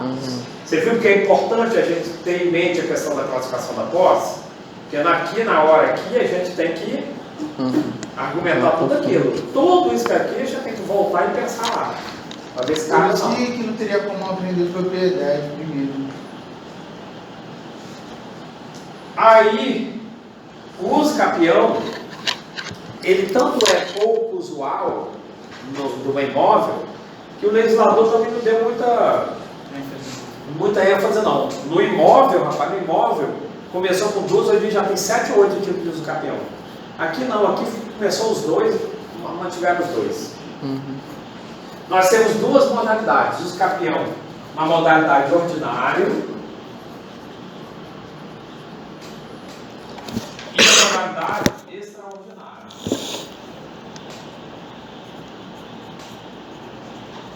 O ordinário está lá no artigo 1260 do Código Civil e o extraordinário no artigo 1261 do Código Civil. O que diferencia o ordinário para o extraordinário? A existência ou não de justo título e boa-fé.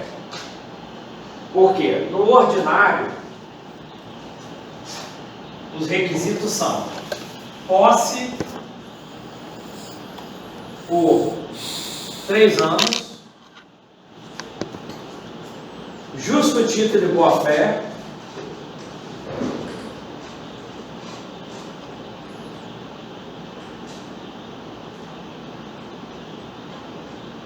e forma contínua e incontestável. Você lembra do exemplo que eu falei do caminhão? O camarada estava há mais de 3 anos com o bem, ele tinha justo título de boa-fé, ele tinha lá um contratinho que ele tinha comprado o caminhão do cara, então ele tinha boa-fé. Ele só não estava com o documento do carro do registro assinado, porque o cara perdeu na morte dele. Tinha perdido, ninguém achava. E ele estava já usando, ele estava com a posse de forma contínua e incontestável. A família não pediu de volta, nem nada, entendeu? Então o que ele precisa daqui desse ordinário? Na realidade ele quer mais regularizar uma situação de fato, que ele tem uma posse, né? De fato, mansa, pacífica, de boa fé, ele quer regularizar e adquirir o tipo de propriedade.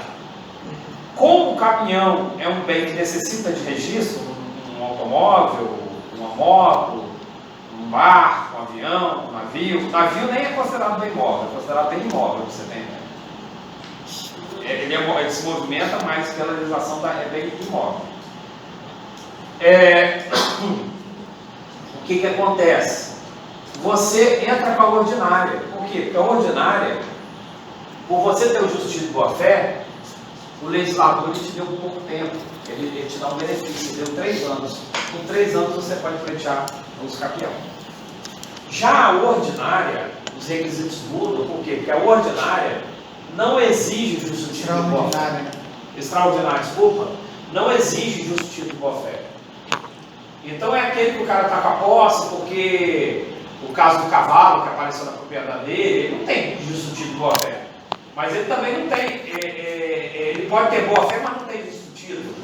Ele pode ter má fé e não ter justo título, você está entendendo? Então nesse caso, na extraordinária, o que o legislador falou assim? Como não tem o justo título de boa-fé, a posse tem que ser de 5 anos. Posse de 5 anos. Aumentou, penalizou mais. Então, ó, ela tem que ser uma posse nesse mesmo requisito aqui, ó, contínua, não é isso? Mansa e pacífica. O que quer dizer isso? Mansa e pacífica, sem oposição. Mesma coisa lá, contestada, né? É sinônimo, mansa e pacífica de posse incontestável.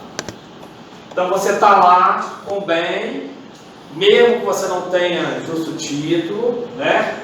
Não tenha nada, mas ninguém nunca quis pegar de volta, tal, você quer só regularizar essa questão. Então, não é necessário, nesse caso, o que? O justo título e boa-fé. Ou seja, eu não preciso de comprovar justo título e boa-fé. Né? E aí, em ambos os casos aqui, o uso capião ele é taxado como uma forma de aquisição ou originária. Né? O que seria ocupação, gente? Ocupação, você se ocupa de um bem móvel quando ele não tem dono. Também é forma originária, lembra? Que a gente falou aqui, ó. Torna-se dono da coisa que jamais teve sob senhorio de alguém ou que não foi transmitida pelo proprietário anterior. Na ocupação é esse primeiro caso aqui. Você se ocupa de um bem, então na ocupação existe posse de coisa sem dono. Então quando você tem a posse de coisa sem dono, você passa a ser dono dela. Como que é posse de coisa sem dono? Ou seja, ninguém foi dono, ou ela foi abandonada pelo dono. Querem ver um exemplo? Você foi para o alto mar, pegou um peixe. Ninguém é dono daquele peixe. A partir do momento que você pegou o peixe, você tomou a posse originária e a propriedade originária. A partir do momento que você pegou aquele peixe, é seu. Qualquer pessoa que tentar passar a mão naquilo está cometendo um crime de furto ou roubo. Por quê? Porque você já vinculou juridicamente com ele. Você já tem direito real sobre ele. Mas tem um caso que a coisa não tem dono. Não é porque você tomou, é porque o dono abandonou. Você lembra quando a gente falou lá do direito real? O que é o direito real? É o vínculo existente entre a pessoa, não é isso? E o bem, não é isso? Uhum. Se você tem um bem, você tem um vínculo real sobre ele. Obviamente, para ter vínculo real, você tem que ter o quê? Propriedade. Direito real é propriedade. Né? Enquanto eu for proprietário, esse bem está vinculado à minha pessoa, tem aquele direito de sequela, né? Tem um monte de coisa que eu falei. A pessoa aqui, ela não vai se destacar, se desfazer do bem, ela não quer se desfazer, ela continua com aquele vínculo real. Só que se eu quiser, eu não posso quebrar esse vínculo. Como que eu quebro esse vínculo? Ou doando para alguém, ou vendendo, ou abandonando. O que é abandonar? Abandonar, vulgo jogar fora. Eu não quero, bem? Então você está lá fazendo uma limpeza na sua casa. Fala assim, ó, vou desapegar. Aí você tem uma cama, um colchão, um armário, um sofá, o que quer que seja. Você vai botar lá na sua calçada, vai botar assim, grátis. Você está jogando fora. Ou seja, você já abandonou, bem, você jogou fora. A partir do momento que você botou lá fora e falou assim, grátis não é meu mais, eu quebrei o vínculo real sobre o bem. Quem passar lá e pegar, vai se ocupar do bem. Eu transmiti a propriedade para a pessoa? Eu abandonei. Diferente de eu doar. Doação já é derivada. Por quê? Porque eu estou doando. Ah, Rodrigo, você tem um sofá para mim. Ah, eu tenho um sofá, você quer? Aí eu vou doar. Toma, você vai lá pegar o sofá. Diferente de eu deixar lá fora o sofá e colocar assim, de graça. Quem passa lá pega. Entenderam? Olha, é quase a mesma coisa, né? Só que um eu estou doando para a pessoa e a outra eu abandonei o bem. Quem quiser lá passa e pega. Então, quando eu botei aquilo lá na calçada, eu fiz isso aqui, ó. Eu quebrei o vínculo real com o bem. Não é mais meu. Então, a pessoa que for lá e pegar esse bem, ela vai se ocupar. Por quê? Porque a posse da coisa, sem dono, ó, eu não sou mais dono daquele bem. Se eu pegasse meu relógio aqui e falasse, ah, não quero mais não, jogar fora aqui, o que acontece? Não é mais meu. Primeiro que pegar aqui, vai ser o quê? Considerado novo proprietário dele pelo título da ocupação. Pegadinha de substância, lembra? É tipo o caso Daqui Sheik Árabe lá que abandona os carros lá tá em Dubai? Não, aí depende. Ali ele abandonou, mas ele não falou. Ele abandonou porque ele botou lá no estacionamento. Não, eles largam nas vias e tal, tipo assim. Mas aí ele não abandonou por causa disso, não. Eles abandonaram porque eles vão embora, foge, fica devendo. Não. Lá os Sheiks árabes eles fazem no sentido, tipo assim, eles compram um Mustang. Até, por exemplo, o Mustang ano de 2019. 2017, eles vão lá e abandonam, porque para desocupar espaço na casa deles, eles comprar carros novos. Sim, mas aí deixa acesso para qualquer pessoa pegar. Eles abandonam nas vias, lá. Só que aí você tem coragem de chegar lá e pegar? É diferente lá nos Estados Unidos, no Canadá. O cara, ele quer abandonar o carro dele. Ele chega lá, no quintal dele, coloca assim, ó, free. Deixa o carro, chave na ignição e o documento do carro assinado. Dentro do carro. Entendeu? E põe a plaquinha lá. Aí qualquer coisa chegar lá. Uai, tá free. Tá O cara olha, dá o documento, tá tudo lá, ele vai lá, ligou, pegou. Tchau, filho. Tá com o documento.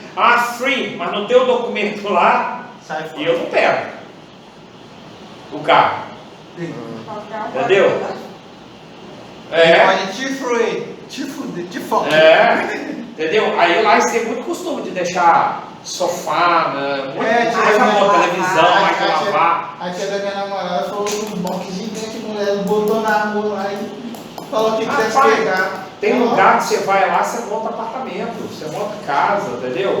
Eu mesmo quando eu morei lá, eu trabalhava com obra. Rapaz, os caras mandavam jogar fora a cozinha completa, assim, geladeira, essa side by side com negócio de gelo, fogão, lava-louça, lava-roupa novos. Geralmente a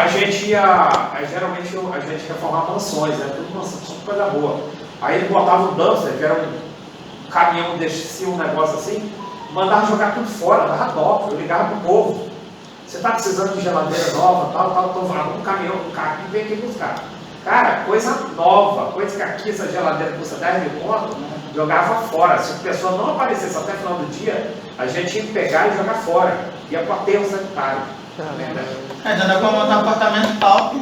Dava. Esse tipo de elétrico não é tão caro. É $1.200 uma geladeira aquela nova, entendeu? O que é $1.200 para eles lá? É dinheiro, mas, cara, não é igual aqui que isso é 10 mil reais. Então é essa que eu quero que vocês não se confundam. Ocupação ocupou porque nunca teve dono, ou não abandonou. Não é o dono do ou. Do ou não é ocupação. Entendeu? Lembre disso. A outra forma de aquisição da propriedade é o que eu vou botar aqui. Que as pessoas confundem também.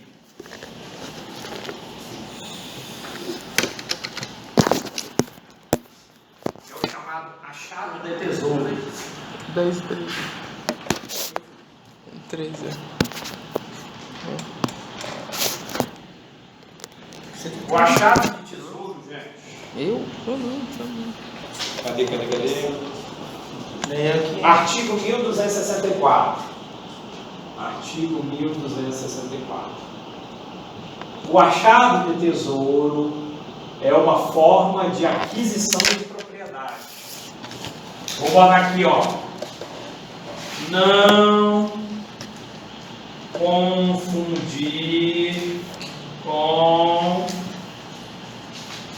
o Instituto da Descoberta. Nós ainda estamos bem moda, né?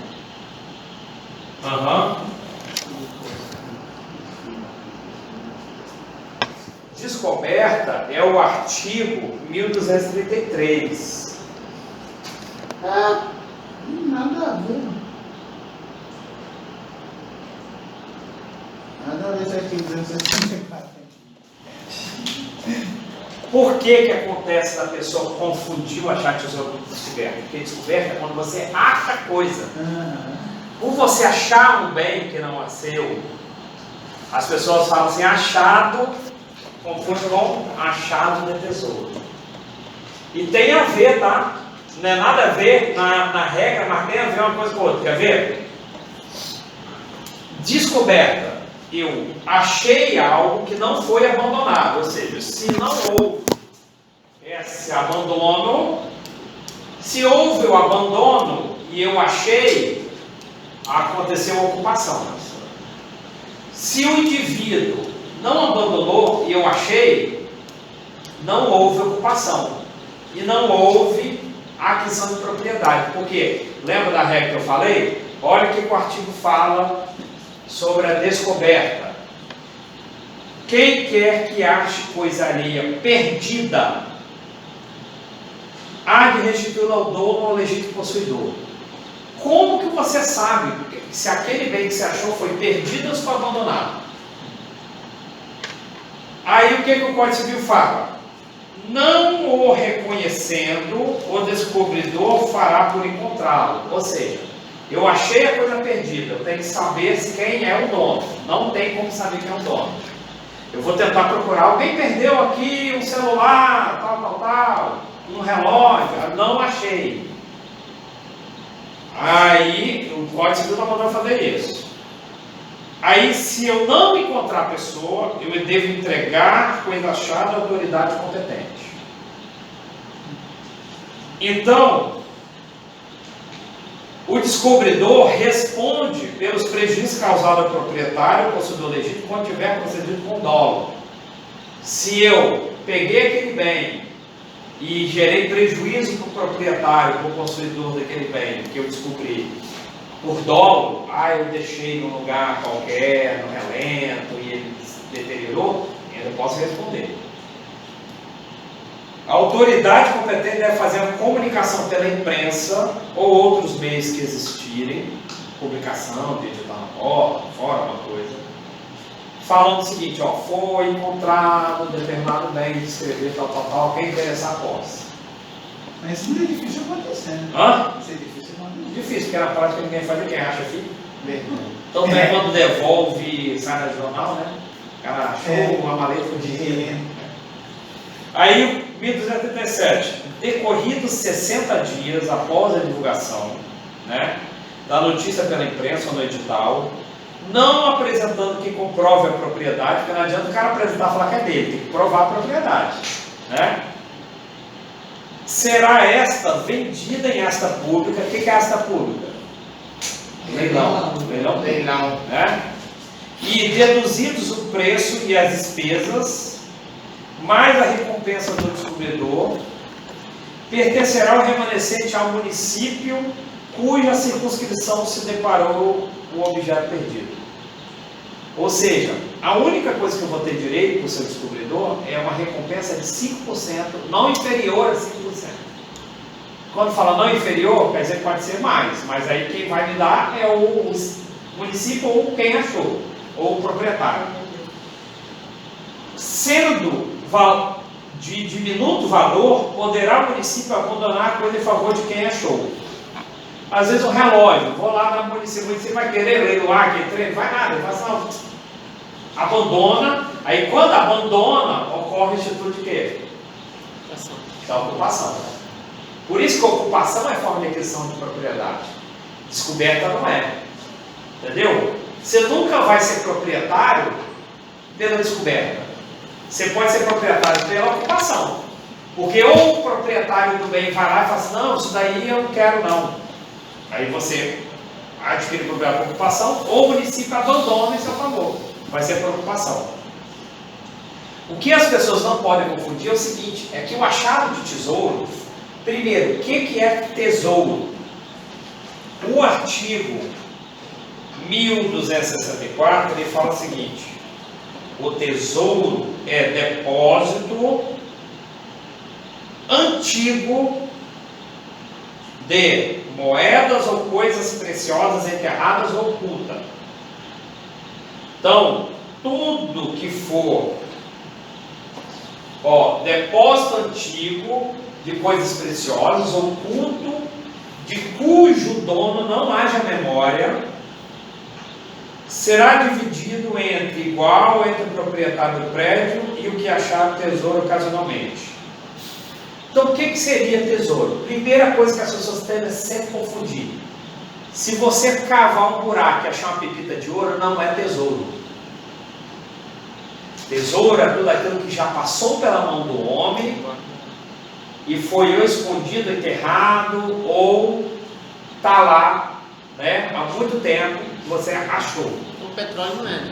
Petróleo, se você achar um diamante, se você achar pedra preciosa, ouro, não é tesouro. Aí quer ver um outro exemplo para ser caracterizado tesouro? O cara foi lá, achou diamante, pepitas de ouro, esmeralda, rubi, botou numa caixinha e enterrou. Depois ele não conseguiu achar mais. Você vai lá e acha a caixinha.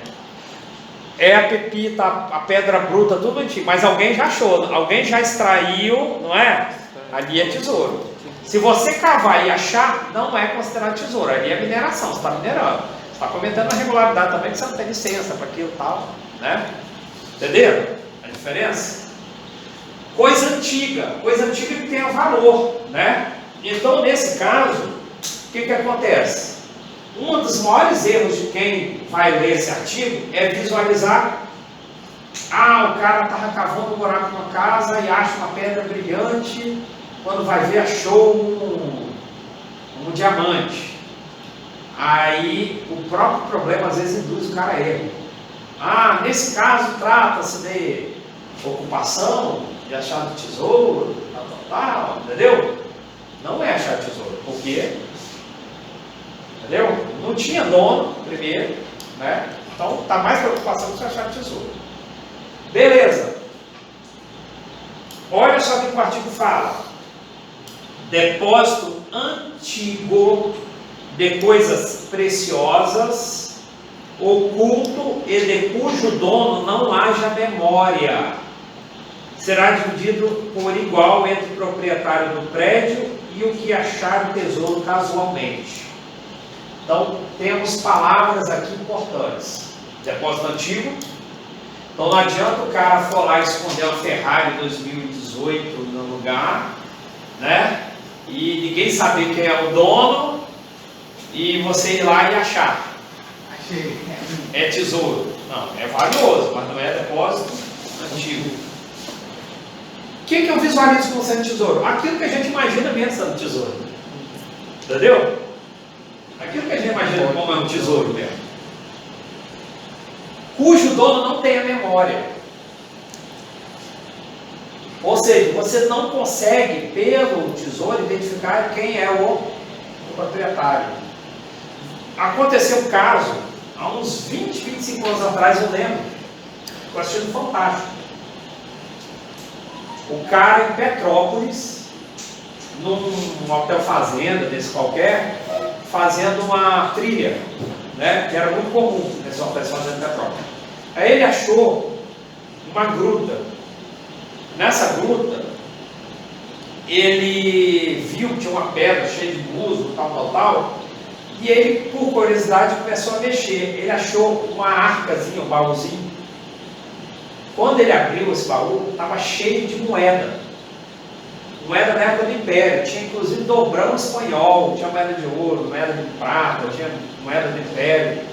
Na época, para você ter uma ideia, estava a média, assim, cada moeda 30 mil reais. Era uma fortuna. Uma fortuna. Eu acho que se procurar na internet, consegue achar essa reportagem.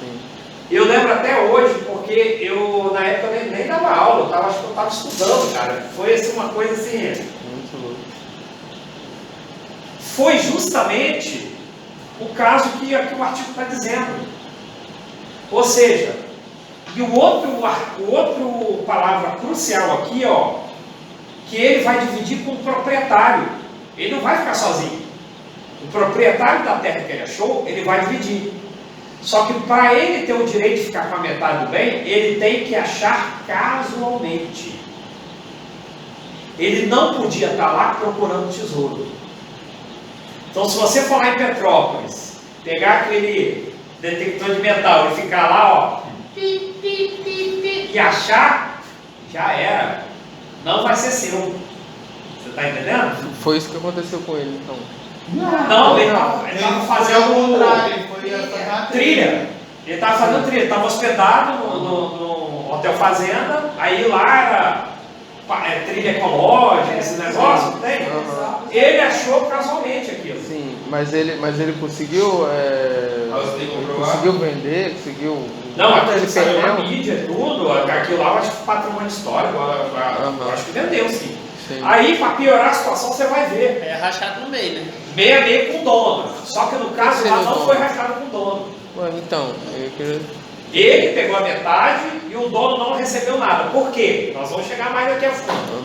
Então, o que o legislador quis dizer? O legislador quis dizer o seguinte: olha, inibir pessoas que são caçadores de tesouro, a nossa legislação não dá direito para ele ser dono.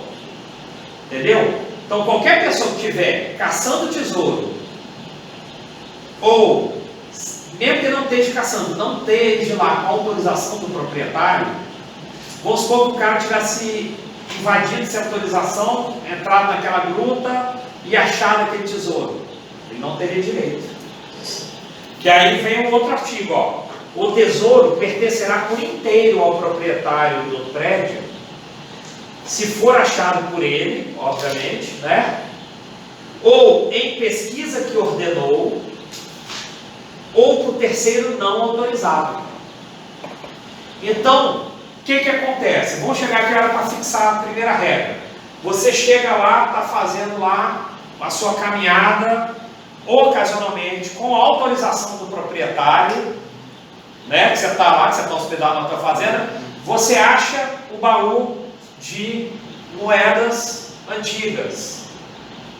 Só que lá no baú tem assim, propriedade de Princesa Isabel. O que você faz? Governo. Hã? Governo. Arranca a plaquinha e joga fora. Ah! Né? Porque se tiver lá, quem que vai ser o proprietário daquele baú? Governo. A família real, os herdeiros da família. Porque Aí no caso. você vai lá e arranca a plaquinha e ó, sapeca fora. Porque no caso o dono não era do Hotel Fazenda, né? Não, porque o tesouro é de quem não tem memória do proprietário. Se lá está dizendo quem é o proprietário, Mas essa foi a situação. Mas aí, professor, é um exemplo que vocês fixaram. mas aí se a pessoa que achou mesmo sendo propriedade da família real, você tem direito de 50%. Não. E que Não é achar o tesouro perdido. Ué, tava perdido a família de Não, mas olha aqui, ó. O depósito ativo de coisas preciosas oculto de cujo dono não haja memória. É considerado tesouro. Se você tem memória, não é considerado tesouro. É algo perdido pela família. Aí, ó. Ah, então vamos parceiro, arranca a placa, sapeca no mato. Sapeca no mato não, guarda com você que eu consigo. Derrete a merda para ninguém saber que É. Olha, você tá vendo como que parece ser diferente, mas um detalhezinho, ó. Se tiver a placa, você não achou o tesouro, você descobriu mesmo. Coisa perdida. Aí segue essa regra aqui, ó. Aí vai publicar lá, olha, acharam o baú tesouro, cheio de moeda pertencente à família real, tal. Quem vai lá na delegacia?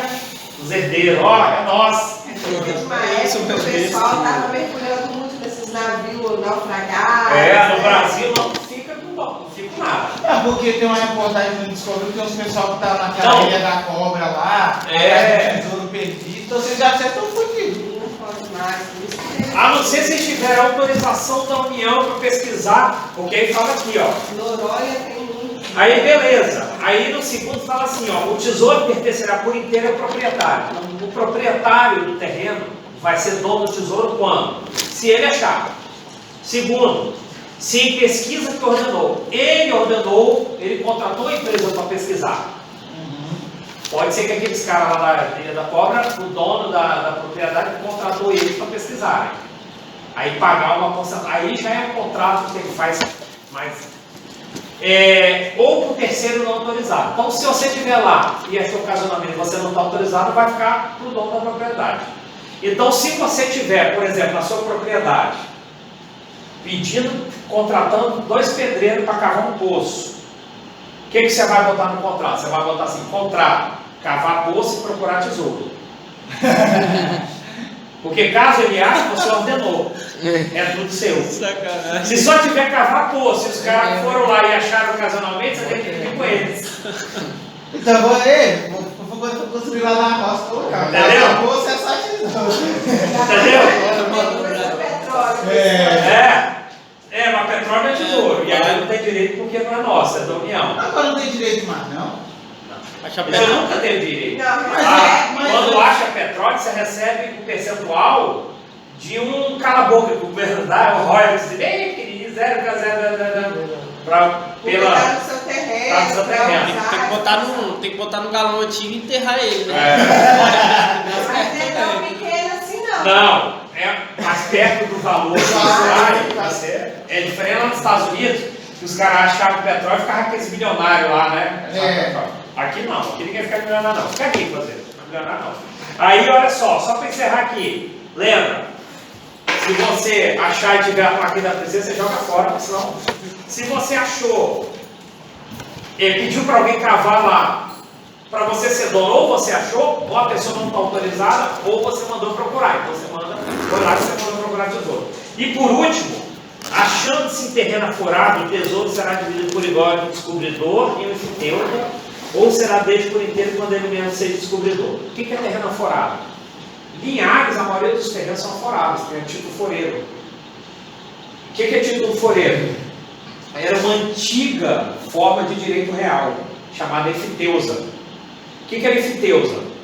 O proprietário do terreno legítimo, ele meio que doava para você o domínio útil que chama. Mas ele ainda ficava com resquício de vínculo.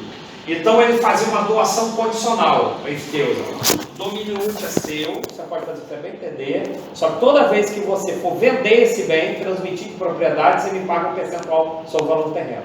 É assim que Linhares. Quando você tem uma casa, um lote que é aforado, você paga 3 vezes o valor do terreno para a prefeitura. E lá em Petrópolis, é da família real a efiteusa. Então, por isso que eu falei que o cara que achou o baú, se aquela propriedade faz parte da efiteusa da família real, porque Petrópolis toda, a família real sobrevive da efiteusa daquilo, pra você entender. Por que eles não têm dinheiro? Por causa disso. Petrópolis, Teresópolis, tudo era da família real, tem título foreiro. Então, se naquele hotel fazenda, o proprietário é proprietário, mas com título foreiro, ele não teria direito de ficar com a metade. E quem ia ficar era a família real. Gente, as construções lá em Por conta desse... O museu se você vê um lustre construído de cimento, é uma coisa gigantesca, quase a sala deles. É a coisa mais linda lá. Coisa mais linda, eu conheci. Eu não fui lá ainda não. Entenderam? Olha só como que diferencia. Isso disso, não confunde? Porque se você identificar, deixa de ser a tesouro, vai ser seu. Então, ó, presta atenção. Na próxima aula a gente começa sobre a questão da propriedade imóvel. E aí a gente vai falar das